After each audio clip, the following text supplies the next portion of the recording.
He moves through the death and decay of the void. He doesn't remember his name. Everything's a blur. He feels pain in his stomach, in his arms, in his veins. He needs to find one of those flowers. The nectar, the sweet serum that gives strength. Strength for what?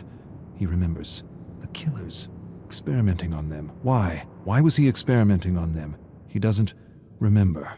He caused a lot of suffering, but he doesn't feel remorse. He doesn't even know if he should feel remorse. He doesn't feel anything but an ache in the pit of his stomach for power. He has flashes of the doctor, his screams, his agony, turning the tables on him, experimenting on him like he had done with so many others. Where? Not here. Somewhere else. Another world. All of these survivors, marooned from other worlds. How does he know this? He doesn't remember. He remembers the experiments. What was he trying to understand? The nectar? The serum? The right dose? The right dose. To use without hurting himself. Too late.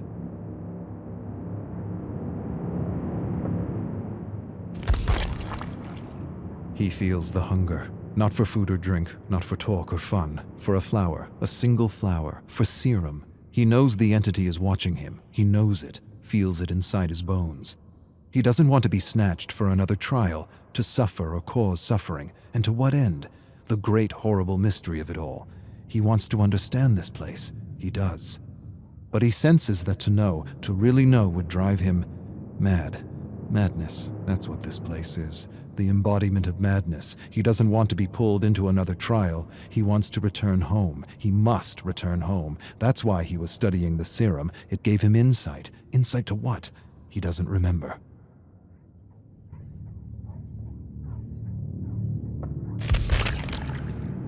Home. He doesn't even remember where home is. He only remembers the void. Hundreds, maybe thousands of discarded survivors. Not dead, not alive, something else.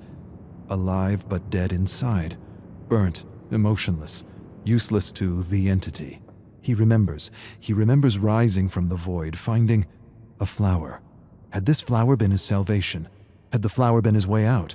He falls to his knees and shouts at the abyss, and the abyss answers with silence. The silence is so deafening it hurts. He buckles over, climbs to his knees. He needs serum. He's lost. He doesn't know where he is. He sees things like tentacles reaching out for him from the fog, and he knows they're not real. None of it is. He's losing his mind if he hasn't lost it already. His eyes play tricks on him. He sees giant, nameless creatures looming over him. Doesn't matter. They're not real. None of it is. His hunger confuses him, oppresses him. He'd do anything for that feeling again. Anything. Even return to the trials. He would. He'd rip survivors and killers apart, limb from limb, for that feeling again.